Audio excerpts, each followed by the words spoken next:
অর্থ মন্ত্রণালয়ের সাথে ইকোনমিক রিপোর্টার্স ফোরাম ইআরএফ এর প্রাক বাজেট আলোচনা। এতে প্রধান অতিথি অর্থমন্ত্রী আমির খসরু মাহমুদ চৌধুরী। এই প্রাক বাজেট আলোচনায় ইআরএফ এর পক্ষ থেকে ২১ দফা প্রস্তাবনা তুলে ধরেন সংগঠনটির সভাপতি দৌলত আক্তার মালা। বিপুল পরিমাণ অভ্যন্তরীণ ঋণের সুদ ও ভর্তুকির চাপে সরকারের পরিচালন ব্যয় অস্বাভাবিকভাবে বেড়ে গেছে। অন্যদিকে গত কয়েক বছর ধরে উন্নয়ন ব্যয় বাড়ছে না, তাই অভ্যন্তরীণ উৎস থেকে ঋণ করে পরিচালন খাতে ব্যয় করা বন্ধ করতে হবে, উন্নয়ন খাতে বরাদ্দ বাড়াতে হবে। সেই ক্ষেত্রে প্রাইভেট সেক্টরের জন্য প্রাইভেট সেক্টর যাতে ব্যাংকিং সেক্টর থেকে লোন না নেয়, সেক্ষেত্রে আমরা পুঁজিবাজারটা স্ট্রেনথেন করতে পারি এবং পুঁজিবাজারে সরকারি ও বেসরকারি প্রতিষ্ঠানগুলো যাতে তালিকাভুক্ত হয় সেই ব্যাপারে আপনার পদক্ষেপ আশা করছি। এ সময় উপস্থিত সাংবাদিকরাও বাজেটটি নিজেদের চিন্তা ভাবনা অর্থমন্ত্রীর কাছে তুলে ধরেন। ইলেকশনের আগে থেকে ডিরেগুলেশনের উপর জোর দিচ্ছেন যে আমাদের ইনভেস্টমেন্ট ক্লাইমেটটা ডেভেলপ করার জন্য। স্যার আমি আপনাকে প্রস্তাব করব যে আপনি কোন কোন জায়গায় ডিরেগুলেশন চাচ্ছেন এবং সেটা সম্ভাব্য ইম্প্যাক্ট কি হতে পারে, এটা যদি বাজেটে আপনি একটু তুলে ধরেন তাহলে মনে হয় যে প্রাইভেট সেক্টর বুঝতে পারবে যে আসলে সামনে কোন ধরনের পরিবেশ আসছে। অটিজম কেয়ার যতগুলো স্কুল আছে এগুলোর যদি কোনো সেন্সাস করা যায়, এটাকে একটা চেইনের মধ্যে আনা যায় যে ঠিক আছে অমুক অমুক জায়গায় এই স্কুলগুলো থাকবে, এই স্কুলগুলো নির্দিষ্ট কোনো ভেন্ডরের কাছ থেকে তাদের জিনিসপত্রগুলো কিনবে, তাহলে তারা ট্যাক্স রিবেট পাবে, ভ্যাট রিবেট পাবে, যেহেতু এটা আমাদের সমাজের জন্য খুব জরুরি। এই প্রাক বাজেট আলোচনায় এনবিআর চেয়ারম্যান জানান, করের আওতা বাড়াতে অনলাইন ব্যবস্থাপনায় জোর দেওয়া সহ বিভিন্ন পদক্ষেপ নিচ্ছে রাজস্ব বোর্ড। ডিজিটালাইজেশনটাকে ব্যাপকভাবে কাজ করতে চাই। বিশেষ করে স্যার আমাদের সারা ওয়ার্ল্ড এখন চলে গেছে ডিজিটাল ডিভাইসে। প্রত্যেকটা প্রোডাক্টকে ট্র্যাক করা হয় এবং ট্রেস করা হয় এবং তার রেকর্ড থাকে এবং সেটা ইনকাম ট্যাক্স এবং ভ্যাট দুইটার জন্য কাজে লাগানো হয়।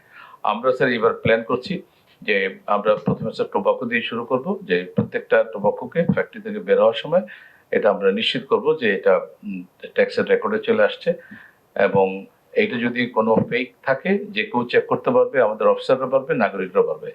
নাগরিকরা যদি এটা তাদের ইলেকট্রনিক ডিভাইস থেকে বিশেষ করে স্মার্টফোন থেকে স্ক্যান করে দেখে যে এর উপরে ভ্যাট দেওয়া নাই অথবা এটা জাল, তাদেরকে আমরা পুরস্কৃত করবো। অ্যাট দ্য সেম টাইম যারা এই খারাপ কাজটা করলো তাদেরকে আমরা জরিমানার আওতায় আনবো এবং পর্যায়ক্রমে স্যার আমরা প্রত্যেকটা প্রোডাক্টে যাবো। এই আলোচনায় অংশ নিয়ে বাংলাদেশ ব্যাংকের গভর্নর জানান, ক্যাশলেস বাংলাদেশ গঠনে বাংলা কিউআর বাস্তবায়নে জোর দিচ্ছে কেন্দ্রীয় ব্যাংক। সোসাইটির ব্যাপারে আপনাদের অনেক অনেক সহযোগিতা চাইবো।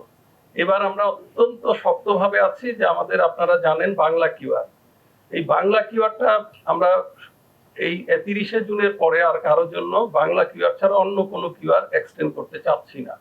অর্থাৎ সবাইকে বাংলা কিউআর ব্যবহার করতে হবে। যদি বাংলা কিউআর সবাই ব্যবহার করে তাহলে আমার মনে হয় ক্যাশলেস সোসাইটির একটা বড় একটা স্টেপ আমরা অতিক্রম করতে পারি। আলোচনায় অর্থমন্ত্রী দাবি করেন, টাকা ছাপিয়ে সরকার ঋণ নিয়েছে এ তথ্য সঠিক নয়। যে টাকা ছাপিয়ে স্থানীয় ব্যাংক থেকে ঋণ নিয়ে অর্থনীতির যে ক্ষতি হয়েছে, এখান থেকে আমাদেরকে বেরিয়ে আসতে হবে। এটাই ছিল আমাদের স্লোগান।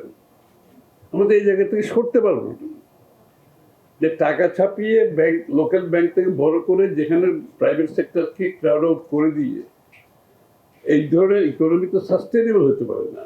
দুইটা কারণ, একটা হচ্ছে এটার ইন্টারেস্ট রেট অনেক হাই, দ্বিতীয় কথা হচ্ছে আপনি crowding out the private sector. এই কারণে আমাদের ইকোনমিক অনেকগুলো আমাদের আগামী দিনের যে ভাবনা অর্থনীতি নিয়ে, এটা তো একটা মূল ভাবনা ছিল।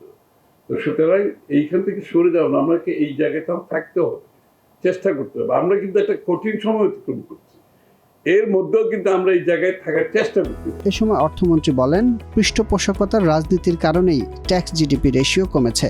বিএনপি সরকার চায় অর্থনীতিতে গণতন্ত্র প্রতিষ্ঠা করতে। কস্ট অফ ডুইং বিজনেস কমে আনার জন্য যা যা মেশার আমরা চেষ্টা করতেছি।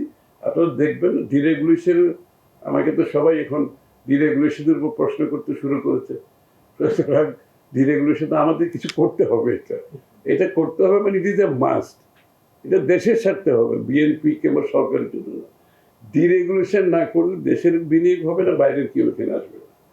সুতরাং এই যে ইজ অফ ডুইং বিজনেস, যে ব্যবসা করতে যে এত বাধা, আপনি কোনো একটা রেস্টুরেন্ট করতে থেকে শুরু একটা ইন্ডাস্ট্রি, এত বাধা, এগুলো হচ্ছে পৃষ্ঠপোষকতার রাজনীতির একটা চিহ্ন। কারণ যত বাধা পৃষ্ঠপোষকতার রাজনীতি যারা লাভবান তাদের জন্য সুবিধা, কারণ তাদের জন্য কোনো বাধা নেই। বাধা হচ্ছে সাধারণ ব্যবসায়ীদের জন্য, ওদেরটা তো এমনি হয়ে যায়, ওরা ট্যাক্সও দেয় না। ট্যাক্স জিডিপি কমার কারণ একটা কারণ কি, এই পৃষ্ঠপোষকতার রাজনীতির কারণে ট্যাক্স জিডিপি কমে। অর্থমন্ত্রী বলেন, আগামীতে স্টার্টআপ ও এসএমই খাতের ওপর সবচেয়ে বেশি ফোকাস দেবে সরকার। স্টার্টআপ, এসএমই এগুলো তো আমাদের ফোকাস সবচেয়ে বেশি, কারণ এই লোকগুলোকে যদি আমি তুলে আনতে না পারি, এবং এরা কিন্তু সবচেয়ে বড় এমপ্লয়ার। কিন্তু আমরা বড় বড় ইন্ডাস্ট্রিতে বড় মেগা আছে, এগুলো দরকার, কিন্তু সবচেয়ে বড় এমপ্লয়ার হচ্ছে কিন্তু এসএমই খাত আমাদের। সুতরাং এসএমই, স্টার্টআপ, এবং এর মাধ্যমে আমরা আরেকটা নতুন ইকোনমিতে মাত্রা যোগ করতে চাই, যে ক্রিয়েটিভ ইকোনমি। যে ক্রিয়েটিভ ইকোনমিটা হচ্ছে কি, আমাদের গ্রামে গঞ্জে যারা কামার কুমার আছে, আর্টিজানস আছে, কুটির শিল্পে কাজ করে, আমাদের তাঁতিরা আছে, আমাদের বিভিন্ন জায়গায় যারা, এই লোকগুলো কিন্তু অর্থনীতির সুযোগ থেকে সবসময় বাইরে ছিল, এরা কিন্তু কোনোদিন আসতে পারেনি। আলোচনায় অর্থমন্ত্রী বলেন, আমদানি নির্ভর জ্বালানি থেকে সরে আসার চিন্তা করছে সরকার। খাদ্য নিরাপত্তা যতটুকু ইম্পর্টেন্ট, জ্বালানি নিরাপত্তা অতটুকু ইম্পর্টেন্ট, একটা ছাড়া একটা হবে না। সুতরাং এখানে আমরা একটা পলিসি করতে যাচ্ছি। এই যে বলেছেন আপনারা যে আমাদের যে গ্যাস ফিল্ডগুলো আছে বিগত দিন এক্সপ্লোর করা হয় নাই উদ্দেশ্য প্রণোদিতভাবে, কারণ এগুলো বাইরে থেকে আনলে তো লাভ থাকতে হবে। যারা তখন মনে করেছিল বাইরে থেকে এলে যদি লাভ করা যায়, তো দেশের এটা এক্সপ্লোর করার তো দরকার নেই। সুতরাং এই ব্যাপারে আমাদের কাজ চলছে, ইতিমধ্যে কাজ শুরু হয়েছে, কথাবার্তা চলছে।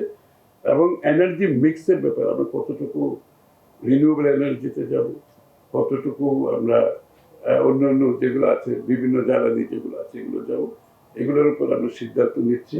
এবং যত কম সম্ভব আমদানি নির্ভর জ্বালানি ইনপুটের উপর যত কম করা যায়, এটা আমি চেষ্টা করছি, যাতে করে ওই নির্ভরতা থেকে আমরা বেরিয়ে আসতে পারি। দেশের কর নীতিমালা ও এনবিআর নিয়ে সরকারের পরিকল্পনা তুলে ধরেন অর্থমন্ত্রী। এনবিআর এর বাইফার্কেশনের একটা প্রশ্ন আসছে, এটা অব্যাহত থাকবে। এটার উপর আমরা একটা ইমপ্রুভমেন্ট করতেছি, আরো বেশি যাতে ভালোভাবে জনস্বার্থে করতেছি, একেবারে জনগণের চিন্তার প্রতিফলন, যাতে এই ইনকাম ট্যাক্সের নীতিমালায় জনগণের চিন্তার যাতে প্রতিফলন হয়, সেই জন্য ইমপ্রুভমেন্ট করছি।